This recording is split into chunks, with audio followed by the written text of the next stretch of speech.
이 6월 3일로 확정된 가운데 노태학 중앙선거관리위원장이 잠시 뒤 대국민 담화를 발표합니다. 네, 노 선관위원장은 담화를 통해서 이번 대선이 엄중한 정치 환경에서 치러지는 만큼 그 의미와 투표의 중요성을 강조할 것으로 보이는데요. 특히 투개표 절차를 더욱 투명하게 공개해 국민 신뢰를 높이겠다는 의지를 밝힐 예정입니다. 네, 그간 부정선거 의혹으로 인한 사회적 갈등이 컸던 만큼 혼란을 종식시키고 또 사회 통합을 도모하겠다는 의지도 언급할 것으로 예상됩니다. 담화 내용 직접 들어보시겠습니다. 존경하는 국민 여러분, 대통령 고리 선거가 6월 3일로 확정되었습니다. 헌법과 공직선거법에 따라 새 대통령을 선출해야 하는 국가적으로 매우 중요한 시기입니다. 선거관리위원회는 엄중한 상황 속에서 치러지는 이번 선거의 의미를 무겁게 인식하고 헌법으로부터 부여받은 책무를 다하여 엄정하고 공정하게 관리할 것입니다. 짧은 기간이지만 비상한 각오로 철저한 준비를 통해 국민의 뜻이 선거 결과에 오롯이 반영될 수 있도록 최선을 다하겠습니다. 국민 여러분, 개엄 이후 최근까지 4개월이 넘는 기간 동안 우리나라는 진영 간의 극심한 갈등이 부정선거 주장과 맞물려 큰 정치적 혼란을 겪었습니다. 지금도 정치 양극화로 인한 갈등과 분열을 우려하시는 분들이 많습니다. 사회 현안과 국가 정책에 대한 옳고 그름의 기준이 이성적인 사고에 기반한 합리적인 판단이 아니라 확정 편향과 진영 논리에만 빠져 있는 것은 아닌가 하는 걱정이 드는 것도 사실입니다. 아직도 부정선거 논란은 좀처럼 잦아들고 있지 않습니다. 수많은 부정선거 소송이 대법원에서 근거 없다고 밝혀졌음에도 계속되는 이런 주장에 안타까운 심정입니다. 모든 공직선거에는 전국 3천여 명의 선관위 직원 외에도 지방자치단체 및 국가공무원, 공공기관 직원, 학교 교직원, 그리고 일반 국민까지 약 30만 명이 넘는 외부 인력이 투개표 사무원으로 참여합니다. 정당 및 후보자가 추천한 10만 명이 넘는 투개표 참관인이 모든 투개표 절차를 지켜보고 있습니다. 이처럼 선거에서는 수많은 인력이 관여하기에 일각에서 주장하는 것과 같은 부정선거는 발생할 수 없습니다. 물론 수많은 외부 인력이 투개표를 관리하는 과정에서 사소한 실수나 착오가 발생할 수 있지만 그것이 부정선거로 이어질 수는 없습니다. 선관위는 어려운 정치 환경에서 치러지는 이번 대통령 선거의 중요성을 깊이 인식하고 있으며 투개표 절차를 더욱 투명하게 공개하여 국민 신뢰를 높일 수 있도록 노력하겠습니다. 국민 여러분, 지난 4월 4일부터 예비 후보자 등록 개시와 함께 본격적인 대통령 선거 일정이 시작되었습니다. 선거일까지 2달도 채 남지 않아 선거 준비에 많은 어려움이 예상됩니다. 비록 짧은 기간이지만 선거 관리에 최선을 다하겠습니다. 선관위는 이번 선거에서도 국민적 관심이 많은 투개표 절차의 모든 과정을 있는 그대로 보여드리겠습니다. 지난 국선 때 도입된 수검표와 사전투표 보관장소 CCTV 24시간 공개를 통하여 선거 절차의 투명성과 정확성을 더욱 담보하겠습니다. 언론인을 대상으로 투개표 절차에 대한 공개 시연회를 개최하여 선거 과정에 대한 이해를 돕겠습니다. 관련 학회에서 자율적으로 구성된 공정선거 참관단을 운영하여 선거 운영을 생생하게 공개하겠습니다. 선거가 끝난 다음에도 관련 소송이 제기되어 적법 절차에 따른 서버 검증 요구가 있거나 국회 차원에서 선거 절차에 대한 검증 요구가 있다면 적극 협조하겠습니다. 이는 부정선거 의혹을 완전히 불식시킬 수 있는 또 하나의 계기가 될 것입니다. 정당 및 후보자는 준법 선거를 실천하며 실현 가능한 정책과 공약으로 경쟁하고 선거 결과에는 깨끗하게 승복하는 모습을 보여주시길 바랍니다. 국민 여러분께서도 정책과 공약 그리고 후보자의 자질과 능력을 꼼꼼히 따져 희망과 통합으로 대한민국을 만들어갈 적임자를 뽑아주시길 부탁드립니다. 특히 근거 없는 비방이나 허위 사실에 현혹되지 마시고 진영 논리에 매몰되어 갈등과 분열을 조장하는 어떠한 시도에도 흔들리지 않는 현명함을 유지해 주시리라 굳게 믿고 있습니다. 언론도 후보자의 정책이나 공약을 철저히 검증하되 무분별하게 확산하는 허위 정보를 바로잡아 주시기를 간곡히 부탁드립니다. 시민사회단체는 성숙한 시민의식을 갖고 법의 테두리 안에서 후보자에 대한 지지, 반대 활동을 해주시기 바랍니다. 존경하는 국민 여러분, 현재 우리나라는 매우 심각한 정치적, 사회적 갈등과 혼란을 겪고 있습니다. 그럼에도 선거 결과에 승복하는 것은 민주주의 국가에서 가장 기본적인 약속입니다. 정당 후보자뿐만 아니라 국민 여러분께서도 선거 결과를 존중하고 승복해 주시기를 다시 한번 당부드립니다. 대한민국은 민주공화국입니다. 모든 권력은 국민으로부터 나오며 국민은 자유로운 선거를 통해 그 뜻을 실현합니다.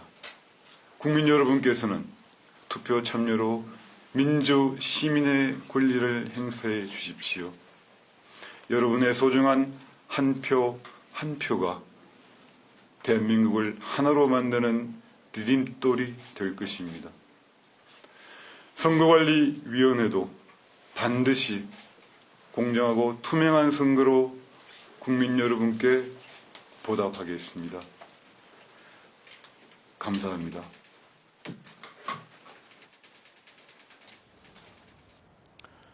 (6월 3일로) 확정된 대통령 선거 이제 50여일밖에 남지 않았습니다. 대통령 선거가 어떻게 진행되는지 김민혁 기자가 보도합니다. 두 달도 채 남지 않은 21대 대통령 선거. 선거 일정도 굉장히 촉박하게 돌아갈 겁니다. 대선 후보자 등록일은 5월 10일과 11일로 정해졌습니다. 이때까지 앞으로 한 달간 각 정당은 치열한 경선을 통해 대선 후보를 선출하게 됩니다. 만약 시장, 도지사 등 공직자가 대선에 출마하려면 선거일 30일 전인 5월 4일까지 공직에서 물러나야 합니다.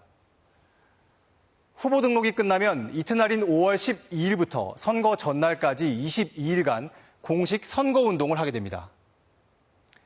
이 기간에 선거방송 토론위원회 주관 대선 후보자들의 TV 대담과 토론회가 진행됩니다. 각 가정에 두 차례에 걸쳐 선거 공보가 발송되는데 책자형 선거 공보가 먼저, 이어서 전단형 선거 공보와 투표 안내문이 차례로 배부됩니다.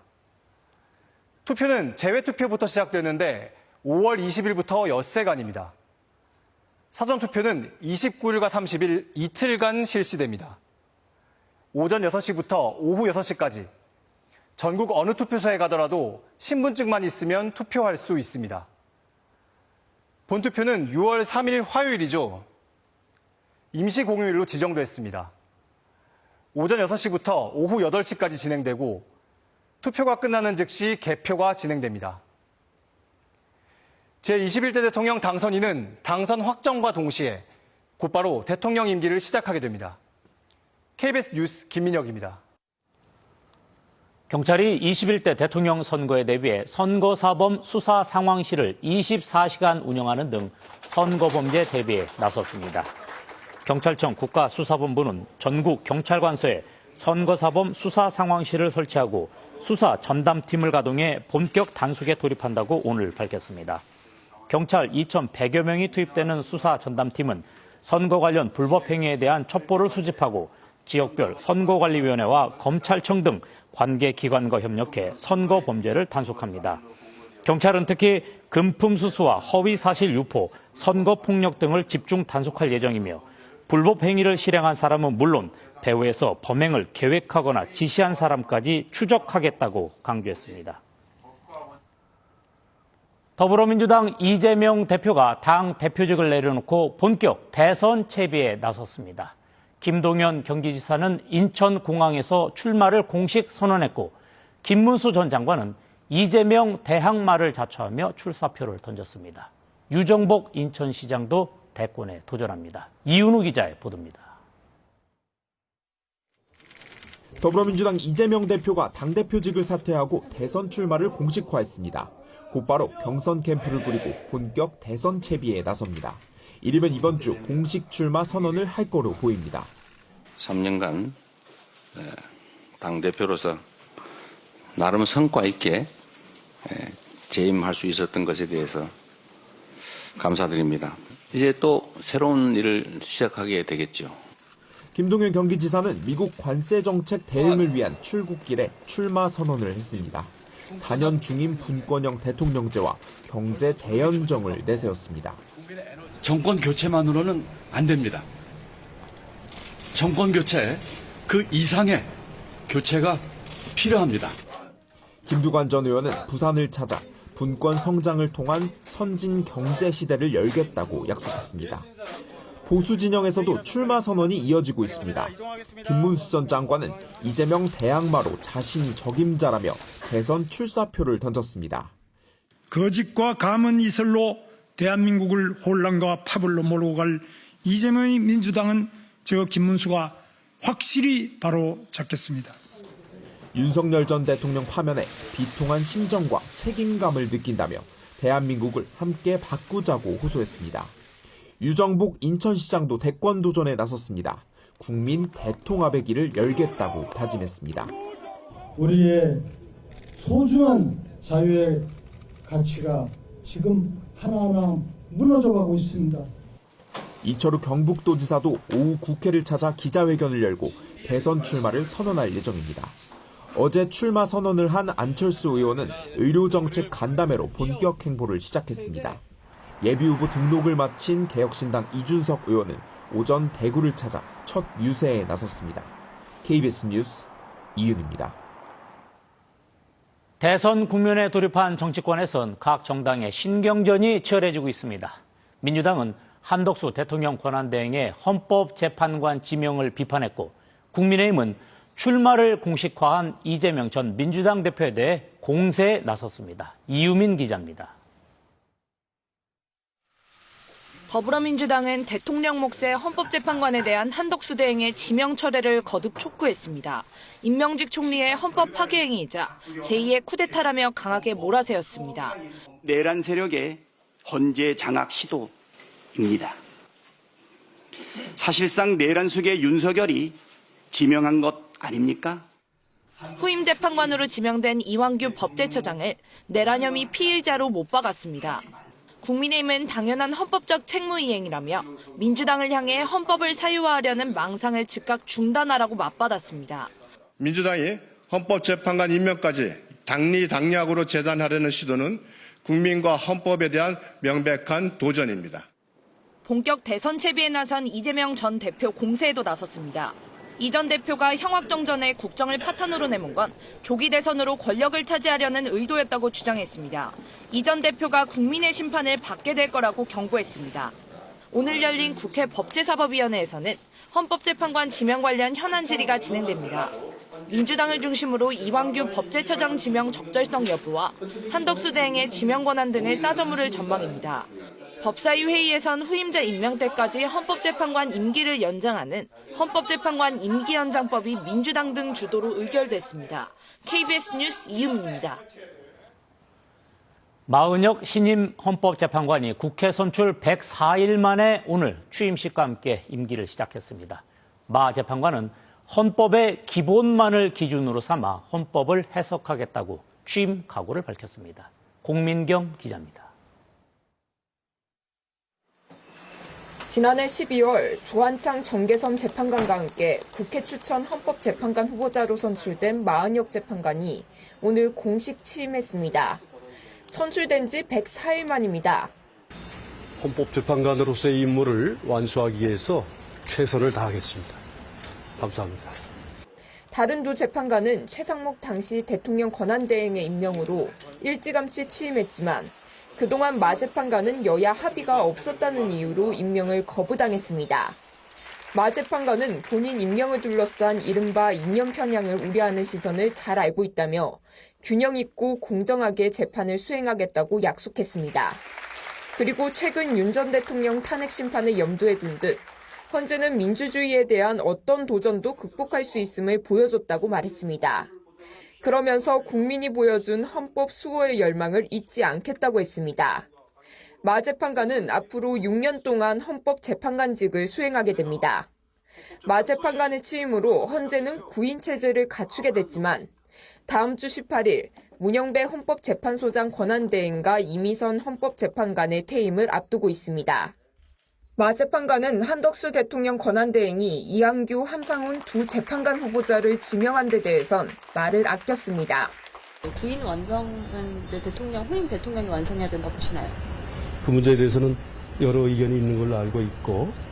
한편 대법원도 오늘 마영주 신임 대법관 취임으로 지난해 말 김상환 전 대법관 퇴임 이후 넉 달여 만에 대법관 14인 완전체를 갖추게 됐습니다.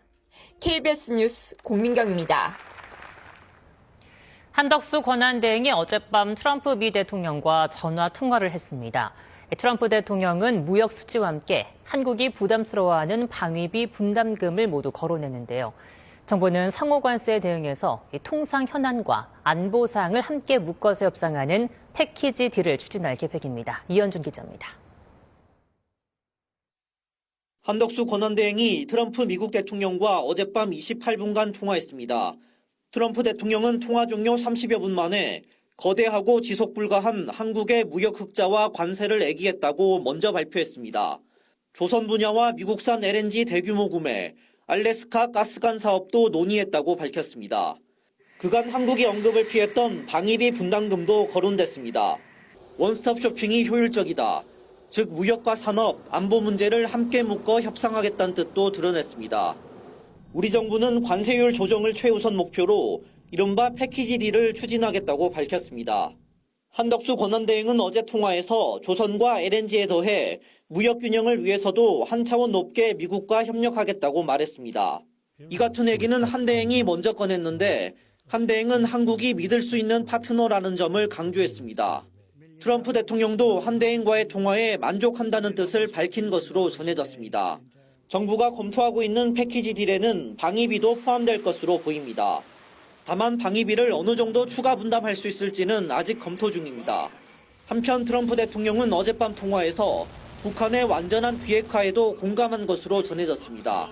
KBS 뉴스 이현준입니다. 미국이 전 세계를 상대로 한 국가별 상호 관세를 우리 시각으로 오늘 오후 1시부터 부과합니다. 보복으로 맞선 중국은 104%의 관세를 물게 되는데요. 현재 도착한 우리 통상교섭본부장도 미국 측과 관세 협의에 나섭니다. 워싱턴 김경수 특파원입니다.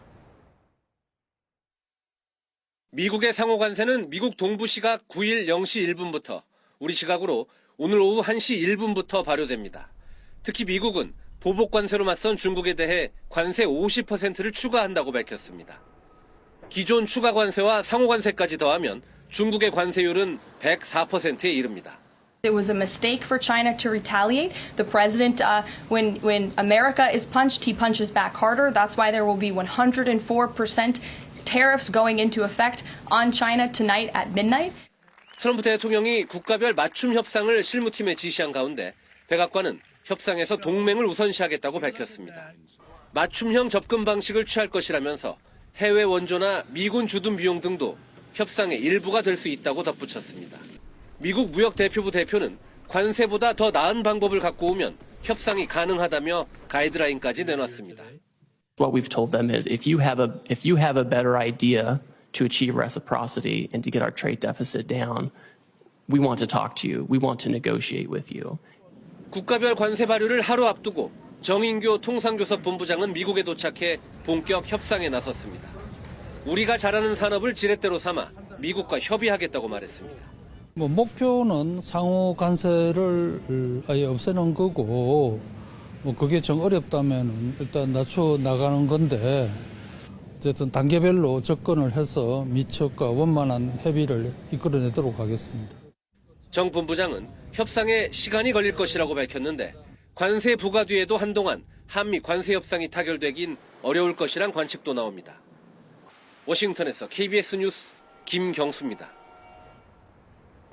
미국의 고율 관세로 직격탄을 맞은 자동차 산업의 피해를 줄이기 위해서 정부가 대책을 발표했습니다. 우선 2조 원 규모의 정책 금융을 투입하고 내수 시장을 확대하기 위한 방안도 포함됐습니다. 이정민 기자입니다. 지난 3일 미국에 수출되는 모든 자동차에 대해 25% 관세가 매겨지기 시작하면서 자동차와 부품업계에 비상이 걸렸습니다. 지난해 한국의 자동차 수출액 700억 달러 가운데 대미 수출은 절반 남짓을 차지하는데 25% 관세 부과의 여파로 수출이 약 65억 달러 줄어들 것으로 민간 연구기관은 내다봤습니다. 피해를 줄이겠다며 정부는 오늘 긴급 대책을 내놨습니다. 우선 자동차 산업에 2조 원 규모의 정책금융을 투입하기로 했습니다. 현재 13조 원인 정책금융을 15조 원으로 확대하고 향후 상황에 따라 추가 공급 여부도 검토합니다. 현대, 기아차도 금융권과 함께 1조 원 규모의 상생 프로그램을 마련해 협력사의 대출과 보증, 회사채 발행을 지원하기로 했습니다. 줄어들 수출을 내수 끌어올리기로 보완할 방안도 발표됐습니다. 제조사의 할인 금액에 연동하는 전기차 보조금 종료 시점을 올 상반기에서 연말로 연장합니다. 새차 구매 시 개별 소비세 탄력세율을 5%에서 3.5%로 낮춰주던 제도도 올 상반기 종료가 예정돼 있었지만 추가 연장을 검토하기로 했습니다. 연구개발, 시설 투자기업들의 세액공제도 확대할 방침입니다. 34만 명의 일자리를 책임지는 우리 경제의 중추이고 2만여 개 부품사로 이루어진 생태계는 한번 무너지면 회복이 어렵기 때문에 민관이 힘을 모아 반드시 지켜내야 합니다. 정부는 향후 피해 상황과 대미 협상 결과를 면밀히 살펴보며 앞으로도 필요한 대책을 순차적으로 추가하겠다고 밝혔습니다. KBS 뉴스 이정민입니다. 지난달 취업자 수가 19만여 명 증가하며 석 달 연속 10만 명대 증가폭을 나타냈습니다. 하지만 경기 부진 속에 건설업 취업자는 11개월, 제조업은 9개월 연속 감소 흐름을 이어갔습니다. 청년층의 고용 사정도 좋지 않습니다. 이승훈 기자입니다. 지난달 취업자는 2,858만여 명으로 지난해 같은 달과 비교해 19만 3천 명 증가했습니다. 업종별로는 정부 일자리 사업 등이 포함된 보건사회복지 서비스업에서 21만여 명 늘며 가장 큰 비중을 차지했습니다. 산업별로 보면 보건복지, 공공행정, 금융보험에서 증가를 주도하였고 지위별로는 상용직, 임시직 등에서 반면 건설 경기 부진 속에 건설업 취업자는 18만 5천 명 줄어 11개월 연속 감소 흐름을 이어갔습니다. 2013년 관련 통계가 작성된 이후 가장 큰 감소폭입니다. 제조업 일자리 사정도 좋지 않습니다. 제조업 취업자는 지난해 같은 달보다 11만 2천 명 감소해 코로나19 대유행 때인 2020년 11월 이후 4년 4개월 만에 최대 감소폭을 보였습니다. 연령별로 보면 60세 이상 취업자가 36만여 명 들어 전체 취업자 수 증가분을 훨씬 웃돌았습니다. 반면에 청년층 취업자는 20만 명 넘게 줄었고 40대와 50대도 마이너스를 기록했습니다. 특히 청년층 가운데 일도 구직 활동도 하지 않은 쉬어스 인구는 45만 5천 명으로 3월 기준 역대 최대치를 기록했습니다. 정부는 내수 회복이 지연되고 대내외 불확실성이 커지면서 주요 업종의 고용 부진이 지속되고 있다고 진단했습니다. 특히 미국의 관세 정책에 따라 제조업 등 수출 주력 산업을 중심으로 고용 부진이 심화될 가능성이 있다고 밝혔습니다. KBS 뉴스 이승훈입니다. 서울에는 벚꽃이 만개해 화려한 자태를 뽐내고 있습니다. 다만 이번 주는 비 소식이 잦아서 만개 시기가 짧을 수 있습니다. 서둘러 꽃 구경을 즐기셔야겠습니다. 오늘 늦은 오후에 서쪽 지역부터 비가 내리기 시작해서 밤에는 전국으로 확대되겠습니다. 예상되는 비의 양은 제주도에 10에서 40mm, 경남과